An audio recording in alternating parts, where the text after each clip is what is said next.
When you see Jerusalem being surrounded by armies, you will know that its desolation is near. Then let those who are in Judea flee to the mountains. Let those in the city get out, and let those in the country not enter the city. For this is the time of punishment, in fulfillment of all that has been written. How dreadful it will be in those days for pregnant women and nursing mothers. There will be great distress in the land, and wrath against these people. They will fall by the sword and be taken as prisoners by all the nations. Jerusalem will be trampled on by the Gentiles until the times of the Gentiles are fulfilled. What are your thoughts about this prophecy? Please share it in the comments. When you see Jerusalem being surrounded by armies, you will know that its desolation is near. Then let those who are in Judea flee to the mountains. Let those in the city get out, and let those in the country not enter the city. For this is the time of punishment, in fulfillment of all that has been written. How dreadful it will be in those days for pregnant women and nursing mothers. There will be great distress in the land, and wrath against these people. They will fall by the sword and be taken as prisoners by all the nations. Jerusalem will be trampled on by the Gentiles until the times of the Gentiles are fulfilled. What are your thoughts about this prophecy? Please share it in the comments. Yahweh, Bahashem, Yahweh Shah, Bahashem, Raha Kakadash. Double honors and salutations to the apostles and those great millstones. Shalom to the hopeful elect. Shalom to you, Akim and Aqua, so you children that believe on this word. Shalom to the speckled bird that's scattered around the four corners of the globe. Also, big shout out to you brothers out on the highways and byways. Present your life as a living sacrifice for this word, for this truth, for this kingdom of heaven. This your brother Kalakar coming back at you with another video. And you see from the beginning, this prophecy that they're talking about has already taken place in 70 AD. We'll bring out some scriptures to go over the 70 weeks that Messiah's prophesied to come, the desolation. We'll go over, the scriptures to let you know this has already happened. But like I said, the road, like I was saying yesterday in my out there on the highways and byways, the world is confusing, more confusion. I can see more confusion just keep piling up. More darkness keeps piling up. First, let's get Salakia. Yeah. Let's get Isaiah 60. Isaiah 60, I'm going to start at the top, 60 and 1. Arise, shine, for thy light is come, and the glory of the Lord is risen upon thee. What is this light? It's this truth. It's this understanding. The light has come, and the Lord is risen upon thee. Verse 2, for behold, the darkness shall cover the earth, and gross darkness the people, but the Lord shall shine upon thee, and his glory shall be seen upon thee. And when we have this knowledge, wisdom, and understanding, and go out there and speak or do these videos, you can see the light shining to bring about the understanding, because you got a lot of confused people that's out there in the world that's saying that, you hop on comments about the Hamas and Israeli war and things of that, and they're saying that these Palestine people must die, and they need to be as dust, they need to be just blow them all off the map and all of this. But people don't understand that Hamas was created by the Israelis. They don't understand that. They think it's a Illuminati, or it's some type of conspiracy or Illuminati. All that means is the illuminated ones. That means the light bearers. The 1%ers that know the truth. They know that they understand the truth. The 1%ers that own all the banks, the Rothschilds, just to name a family, because they're the top ones. They got all the money. They got all the central banks. They got all this confusion that's out in the world, and people are confused by what's going on in the world. You turn on the TV, you trying to, watch a football game, and all you see is Jesus posters everywhere. Or you see, come back to Jesus and all of this crap. And, so the world is just going into more confusion. That's why it says here in Isaiah, the 60th chapter, in the 2nd verse, I'm read it again. For behold, the darkness shall cover the earth. What is that darkness? That's the confusion. The confusion. When you're in complete darkness, when you can't see anything, you're confused. You don't know where to go. You don't know what to think. You don't know what to say because you're in complete darkness. And gross darkness of people. So even more, the people are like I said, they're in a dead state. And this is even thrown because stuff like this, you got 96,000 likes on this, 10,000 comments. You know, if you were to go through the comments, people would be like, this is, you know, the Messiah or Jesus, he prophesied about this. This is happening right now. And then, because not only that, you got this right here. Is the Antichrist. Islam will eventually rule the entire earth, every nation. It is not a religion of proposition, it is a religion of imposition. Convert or die. It's jihad. Wherever Islam gets a foothold, it becomes a stronghold. This is why they keep having children, moving into nations, and having lots of children, while Westerners castrate their children and abort their babies. They have the long view of things. If we can just get people into the future, we can rule the future. And the goal ultimately is twofold, that when they bring complete and total domination of the world, they will rule with an iron fist. It'll bring about a peace that will then allow a king to rise up and rule the world as his kingdom, their king. This is the... And you see, that's madness. That's complete madness. They're saying that Islam is going to take over the whole world, and they're the Antichrist, and he was quoting out the Quran, and what? That's what I'm saying. The Quran don't even have prophecies in it, but he's out here quoting out the Quran and saying that Islam is going to take over the whole world. Again, 10,000 likes, 2.9 thousand comments. See, the people today, the people that's walking around don't understand what's going on. And then you mock and scoff at the prophets that's online, that's on the street corners, bringing out the truth of the fact of the matter. And just because it don't sound good to you, it's like, well, I can't believe that. This sounds better to believe in than what y'all saying or what's being said by y'all, you know? So, like I said, more of this type of confusion is coming on the earth. The Lord is going to keep bringing more and more confusion, and people just are not going to get it. Like I said, when the Lord brings like so much confusion, more confusion, He's going to take His word away, and then people are going to be searching and looking like, where's those men that was talking about this? Where's that man that was talking about this on the street corner? Where is he at?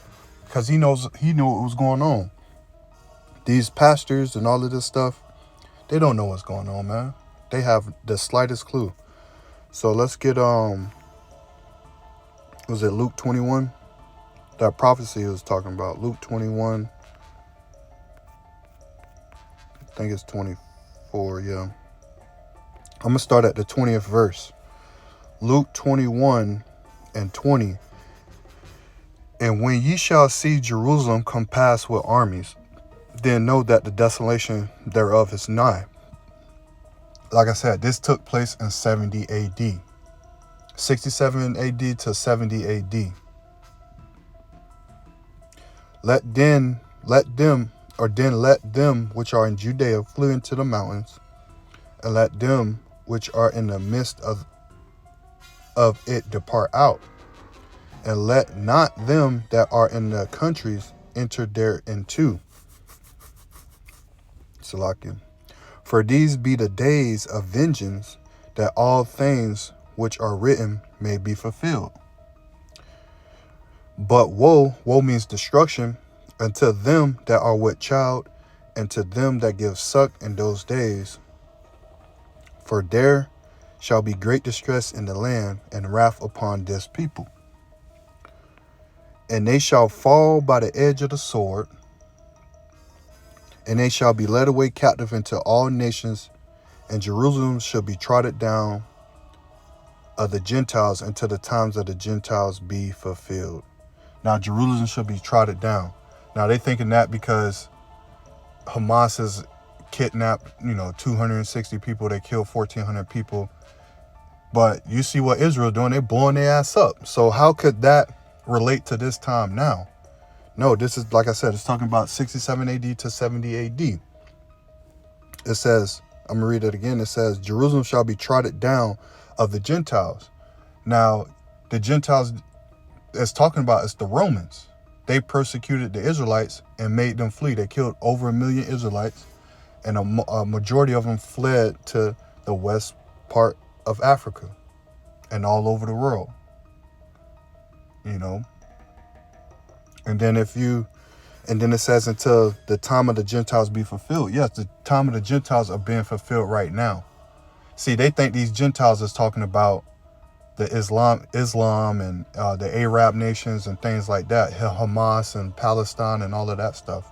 They think they're talking about that time now, but I'm here to tell you, no, it's talking about 70 AD. Let's go to Daniel, because Daniel prophesied in the 9th chapter about the Messiah coming on the scene. 9 and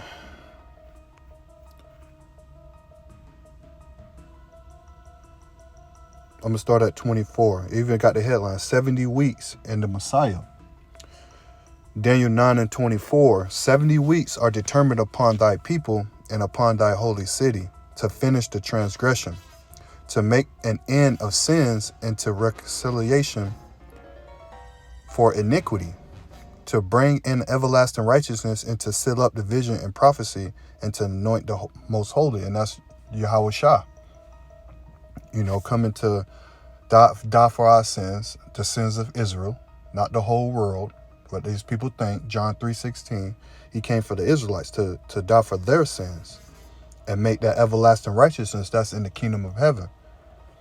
Now before, verse 25, now therefore and understand that from the going forth of the commandment to restore and to build Jerusalem until the Messiah the Prince shall be 7 weeks and 62 weeks. The street shall be built again, and the wall even in the troublous times. And after 62 weeks, 62, shall Messiah be cut off, but not from himself. And the people of the prince that shall come shall destroy the city. The people of the prince, who's that? It's the Romans. Destroy the city and the sanctuary, and the end thereof shall be a flood. And until the end of the war, desolations are determined. And he shall confirm the covenant with many for 1 week. And in the midst of the week, he shall cause the sacrifice of the oblation to cease. And for the overspreading of abominations, he shall make it desolate, even unto the consumption, and the determined shall he be poured into the desolate. So that's all prophesied about the Messiah coming on the scene and dying and then leaving off, and then he's going to return again. The second coming of our Lord, Yahweh Shah HaMashiach. If we go to Isaiah, was it 59? I'm going to start at 20. Isaiah 59 and 20. And the Redeemer shall come to Zion, and unto them that turn from transgressions in Jacob, and said the Lord. Turn from transgression. What transgression? It's transgression of the law. It's committing sin.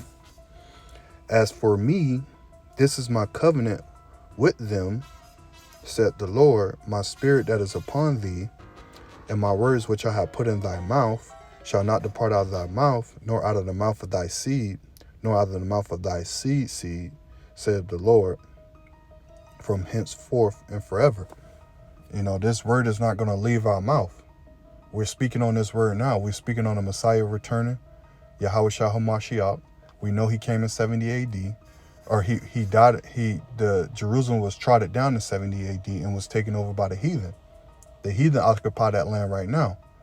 The Edomites, the Ishmaelites, which are not Palestine, and the Edomites are not Israelites. So the Lord is going to come and make everything whole again. That righteousness. Let me go back to Daniel 4. Daniel 4. And bear with me.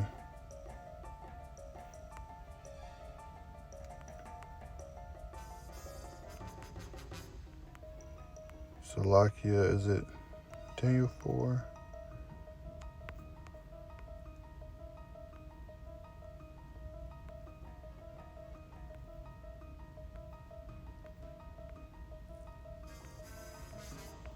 Is it? Hold on. Salakia, bear with me.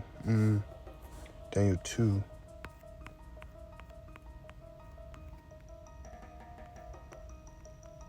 Okay, yeah, Daniel 2. Salakia. Daniel 2 and 44. I mean, if you start up here, it goes about the 4 major kingdoms that came on the earth. But once you get to the 44th verse, it talks about the divine kingdom. And in the days, Daniel 2 and 44, in the days of these kings shall the God of heaven, the Most High, set up a kingdom which shall never be destroyed. And the kingdom shall not be left to other people, but it shall break in pieces and consume all these kingdoms, and it shall stand forever. For as much as thou sawest that the stone was cut out of the mountain without hands, and that is break into pieces the iron, the brass, and the clay, the silver, and the gold, the great God have made known the king what shall come to pass hereafter. The dream is certain, and the interpretation thereof sure. And that's the Lord's kingdom. He's going to break all of these kingdoms in half. 1 Corinthians 15 and 24. It says, then cometh the end, when we shall have delivered up the kingdom to the Most High, even the Father, when he shall have put down all rule and all authority and power. For he must reign till he have put all enemies under his foot. The last enemy that shall be destroyed is death, because we're going to be immortal. Yahweh Shah is going to come back. He's going to take all of these. He's going to take all of these crowns. He's going to have many crowns on his head. Let me get that real quick. Many crowns.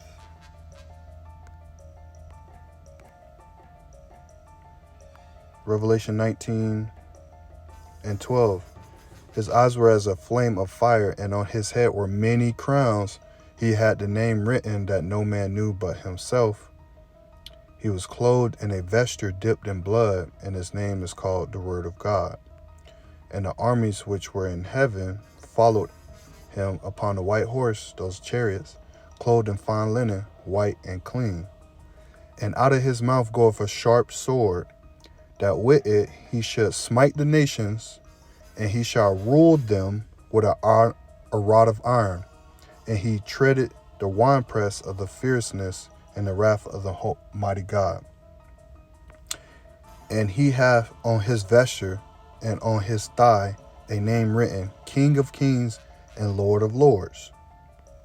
So that's Yahweh Shah coming back to render vengeance on these other nations, all these nations out here, and putting the Israelites back on top. What did I want to get? Because the Lord is going to do a lot of deleting. Let's put it like that. He's going to do a lot of deleting. 63 and 1. Isaiah 63 and 1. It says, who is this that cometh from Edom with dyed garment from Bozrah? Bozrah was a capital city in Edom.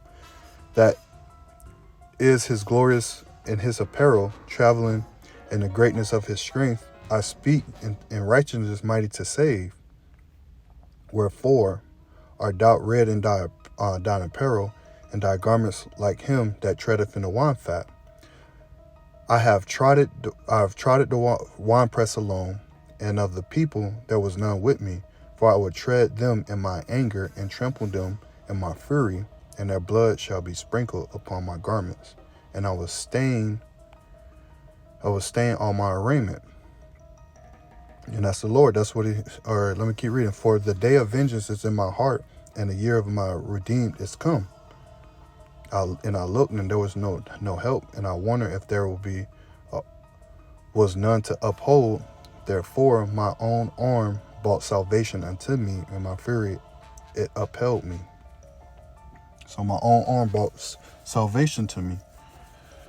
That's the Lord when he comes back, man. He's gonna do a lot of getting rid of people. A lot of getting rid of people. For behold, Isaiah 66:15, for behold, the Lord will come with fire, and with his chariots like a whirlwind, to render his anger and fury, and his rebukes with flames of fire. For by fire and by his sword will the Lord plead with all flesh, and the slain of the Lord shall be many. So, like I said, this stuff is misleading. It's confusion. It's not right. These people are like I said, the Lord is letting this happen, through the left-hand side. So people can be confused. And like the scriptures say, the Lord is going to come like a thief in the night. He's going to come like a thief in the night.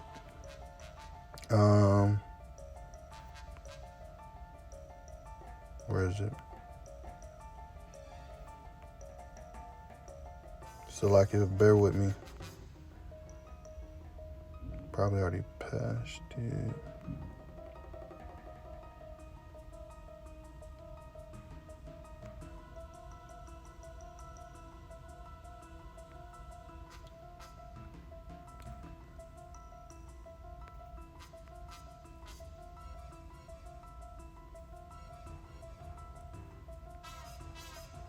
So like you.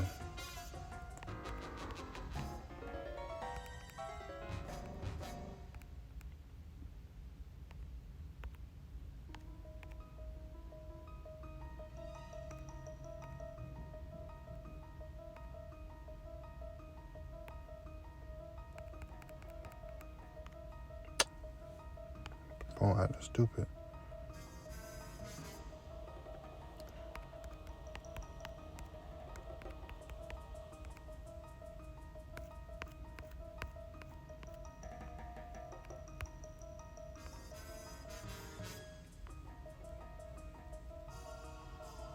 Oh, here we go. Salakia. It was right in front of my face. Just had to read it. I was just reading too fast.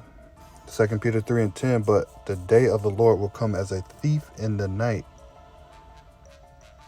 and in which the heavens shall pass away with a great noise, and the elements shall burn with fervent heat, and the earth also, the works that are therein, shall be burnt up. So like I said, the Lord is going to come like a thief in the night. You're going to be caught off guard. When a thief in the night comes, you don't know, you're sleeping. And that's symbolic to the darkness, the confusion. The people are not understanding. They don't know what's going on, so they're going to get caught off guard when the Lord comes back. These people, oh, Jesus is coming back. Yeah, but Jesus, Yahushua, Salakia, is coming back with a sword. He's not coming to give peace on the earth. He's coming back with a sword.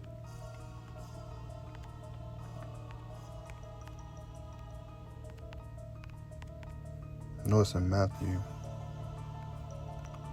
10:34. Matthew 10:34, it says, think not that I come to send peace on the earth. I came not to send peace, but a sword. See? I come to send a sword, and that sword be bathed in heaven. That sword is going to be wet. That means to sharpen it, because the Lord is going to do a lot of deleting, like I said. So I hope you was edified. I hope you got something out of this. Shalom. Hope to see you on the next video, Lord willing.